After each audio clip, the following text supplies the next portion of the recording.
देश की आजादी के लिए जिस वंदे मातरम के घोष ने लाखों हिंदुस्तानियों के सीने में देशभक्ति की आग जला दी थी, जिसको जपते हुए अनगिनत वीर फांसी के फंदों पर झूल गए, आज वही वंदे मातरम देश की सियासत के कुरुक्षेत्र में सबसे बड़ा मुद्दा बन गया है। शुरुआत पिछले 15 अगस्त से होती है, जब कांग्रेस मुख्यालय से वंदे मातरम पर पहली चिंगारी उठी, और आज वही मुद्दा सियासी दावनल में बदल रहा है, क्योंकि कांग्रेस का कहना है कि वो वंदे मातरम के सिर्फ 2 ही छंद गाएगी। तो इस पर जवाब गृह मंत्री अमित शाह की तरफ से आया, जिन्होंने कांग्रेस को आईना दिखाते हुए 2 टूक ये साफ कह दिया कि देश में तुष्टीकरण की कोई जगह नहीं है, और अब वंदे मातरम के 2 छंद बनाम 6 छंद की इस महासंग्राम से क्या सियासी पैगाम निकलकर आ रहा है, इस रिपोर्ट में आपको दिखाते हैं।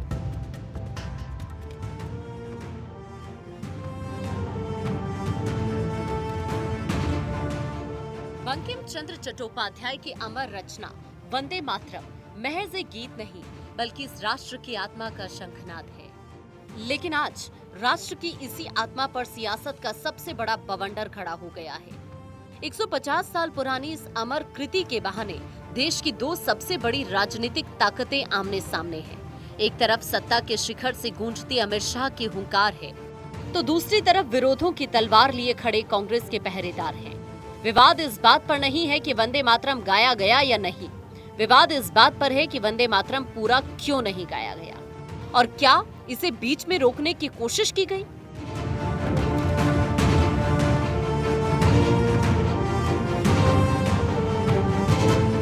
इस पूरे विवाद की नींव 15 अगस्त को स्वतंत्रता दिवस के दिन कांग्रेस मुख्यालय में ही पड़ गई थी, जब कांग्रेस दफ्तर में पूरा वंदे मातरम गाया जा रहा था। तब सोनिया गांधी ने उसे बीच में रोकने का इशारा किया।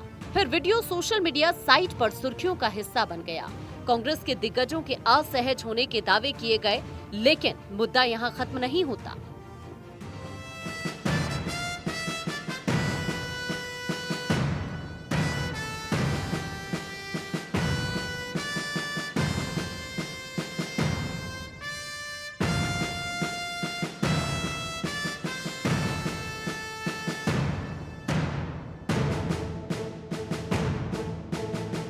पंद्रह अगस्त को कांग्रेस के दफ्तर का नजारा अभी जहन से उतरा भी नहीं था कि ऐसा ही किस्सा गोवा से भी निकलकर सामने आया, जहां कांग्रेस के कार्यक्रम में मंच पर दिग्गज भी मौजूद थे, खुद कांग्रेस के अध्यक्ष भी मौजूद थे। शुरुआत वंदे मातरम के साथ हुई, लेकिन गायन को 2 छंद में ही रोक दिया गया, और फिर 19 अगस्त को CWC की मीटिंग के साथ कांग्रेस फैसला लेती दिखी कि पार्टी वंदे मातरम के 2 छंद ही गाएगी। हमारा स्टैंड वेरी क्लियर है। 1937 का resolution Mahatma Gandhi ji, Pandit Jawaharlal Nehru ji, Rabindranath Thakur ji, Subhash Chandra Bose ji, this type of Sardar Patel ji, this type of topmost leadership of that point of time decided that whatever the decision they took, we will obey that decisions. We are very, very clear on that, that our Congress party workers will do that only. This is our decision. First 2 stands था। यानी सरकार ने जिस वंदे मातरम के सभी 6 छंद का गायन अनिवार्य किया है, कांग्रेस उससे दरकिनार जा रही है, और कांग्रेस के इस फैसले ने सियासत में नई बहस की शुरुआत कर दी है। सवालों में अब वो कांग्रेस है जिस पर तुष्टीकरण के आरोपों के तीर देश के गृह मंत्री अमित शाह ने चलाए, तो साथ ही कांग्रेस पर वंदे मातरम को 2 हिस्सों में बांटने का भी आरोप लगाया। मैं इस समय पर पूरे देश को याद कराना चाहता हूं कि 1937 में कांग्रेस पार्टी ने मुस्लिम अपीसमेंट के लिए वंदे मातरम के 2 टुकड़े कर देश के विभाजन की नींव डाली थी। एक बार इस देश ने गलती करी थी वंदे मातरम के 2 टुकड़े होने देने की, और एक गलती के गंभीर परिणाम हमने भुगते हैं। अब देश की जनता एकजुट हो और कांग्रेस पार्टी के इस फैसले के खिलाफ आवाज बुलंद करे कि अब इस देश में तुष्टीकरण की राजनीति नहीं चलेगी। ये आजाद देश है। आजादी के 80 साल के बाद 1937 में जो फैसला कांग्रेस ने किया था, जिसको नरेंद्र मोदी जी ने सुधारा है, उसके सामने का कोई विरोध इस देश की जनता नहीं सहन करेगी। अमित शाह के इन शब्दों ने सीधे 1937 के उस पन्ने को खोल दिया है जब देश गुलाम था। ये वो फैसला था जब कांग्रेस ने वंदे मातरम के सिर्फ 2 छंद को चुना था। द नेहरू आर्काइव के मुताबिक 26 अक्टूबर से 1 नवंबर 1937 के बीच कांग्रेस वर्किंग कमेटी की बैठक कलकत्ता में हुई। इसमें तय किया गया कि राष्ट्रीय कार्यक्रमों में वंदे मातरम के सिर्फ पहले 2 छंद गाए जाएं, क्योंकि बाद के हिस्सों में धार्मिक और देवी देवताओं से जुड़े संदर्भ थे, जिन पर कुछ मुस्लिम नेताओं को आपत्ति थी। नेहरू ने 29 अक्टूबर 1937 को समझाया कि पहले 2 छंद में ऐसी कोई बात नहीं है जो किसी समुदाय की धार्मिक भावना के खिलाफ हो, लेकिन बाद के हिस्सों में धार्मिक प्रतीक, कल्पना और रूपक आते हैं। इसलिए पूरे देश के लिए ऐसा हिस्सा चुना गया जिसे सभी समुदाय आसानी से स्वीकार कर सके। 6 अप्रैल 1938 को जिन्ना को लिखे खत में भी नेहरू ने यही बात दोबारा कही। अब शाह का सीधा आरोप है कि कांग्रेस आज भी 1937 के अपने उसी रेजोल्यूशन से बंधी है और संसद के नए कानून को ठेंगा दिखा रही है।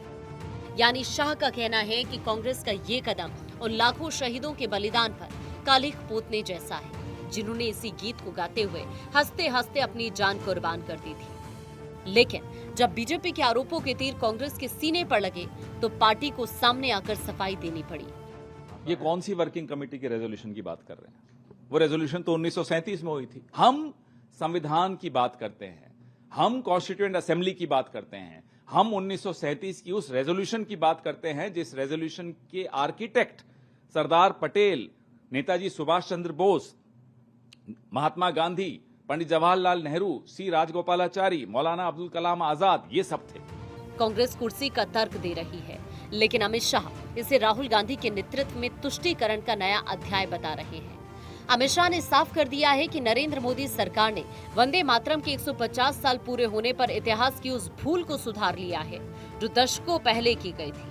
अब वंदे मातरम के सिर्फ 2 छंद नहीं बल्कि पूरे 6 छंद ही गाए जाएंगे, और इसके लिए सरकार ने सिर्फ आदेश ही नहीं निकाला बल्कि इसे एक मजबूत कानूनी कवच भी पहना दिया है। और सरकार ने जो नए नियम और कानून लागू किए हैं वो देश के हर नागरिक, हर मंत्रालय और हर राज्य के लिए अनिवार्य है। पहला प्रोटोकॉल कहता है कि वंदे मातरम के पूरे 6 छंद को ही आधिकारिक संस्करण माना जाएगा। जब भी राष्ट्रगीत गाया जाएगा उसे पूरा गाया जाएगा और इसकी टाइमिंग होगी 3 मिनट 10 सेकेंड। इस दौरान सभी को सावधान मुद्रा में खड़ा रहना होगा। और दूसरे प्रोटोकॉल में राज्यों और मंत्रालयों को स्पष्ट निर्देश दिए गए हैं कि राष्ट्रगीत और राष्ट्रगान के प्रोटोकॉल का सख्ती से पालन किया जाए। अगर किसी सरकारी कार्यक्रम में दोनों गाए जाने हैं तो पहले राष्ट्रगीत गाया जाएगा और उसके बाद राष्ट्रगान होगा।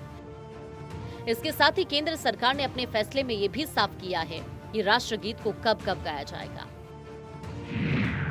जैसे राष्ट्रध्वज को परेड में लाते समय और तिरंगे को फहराते समय भी राष्ट्रगीत गाना होगा। साथ ही किसी कार्यक्रम में राष्ट्रपति के पहुंचने पर भी राष्ट्रगीत गाया जाएगा। इसके अलावा राष्ट्रपति के संबोधन के पहले और बाद में भी राष्ट्रगीत गाया जाएगा। राज्यपाल और उपराज्यपाल के समारोह में भी राष्ट्रगीत गाया जाएगा। राज्यपालों के भाषण से पहले और बाद में भी राष्ट्रगीत का गायन होगा।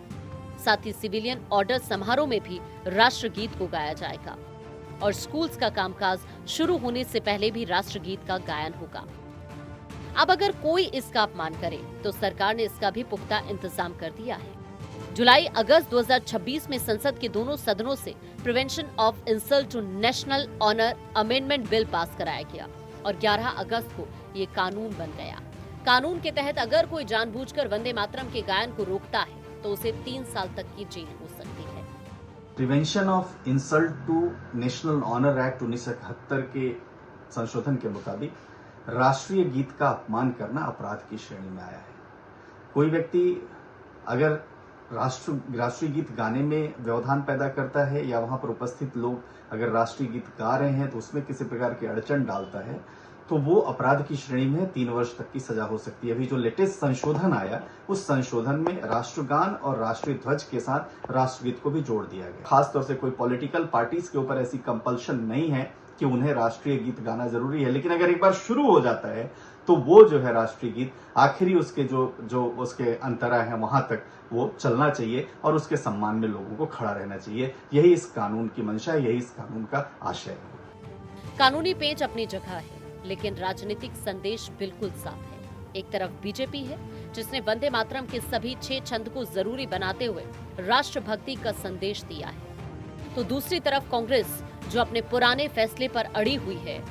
इस बीच ये बात अब राष्ट्रभक्ति और तुष्टीकरण के पैमाने पर सियासी जंग के अखाड़े में बदलते हुए दिख रही है।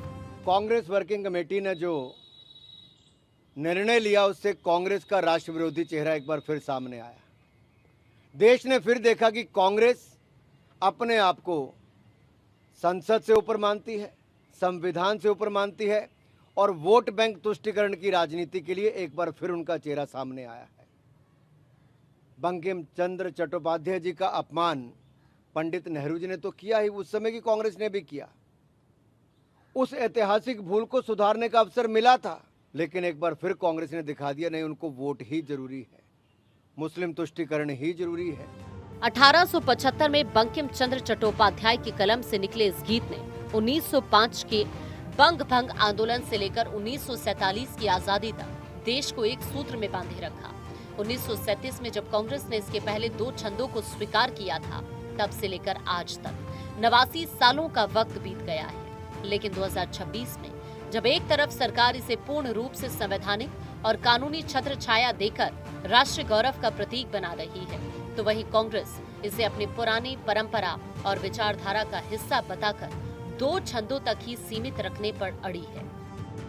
जनता के बीच अब सवाल सिर्फ कानून के पालन का नहीं, बल्कि राष्ट्रीय भावना और सियासी मंशा का भी है।